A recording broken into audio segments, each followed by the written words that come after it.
What you putting together, Wick? Ram air cable. Nice.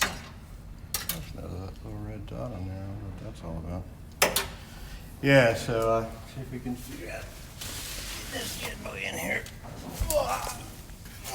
Now Wick's already drilled the holes that were in the dimples. Oops, sorry, Wick. Sorry. Running the cable through the grommet, which he drilled and installed. Right. Ram air cable bracket is in and correctly mounted. Wick had to drill out these dimples for where it goes, which helped locate it, but it's in and handled, and he got the grommet situated. Looking good. All right, we began doing our underdash wiring. A lot of it routed. A lot of it installed here on the column. Getting there. Lots of progress today.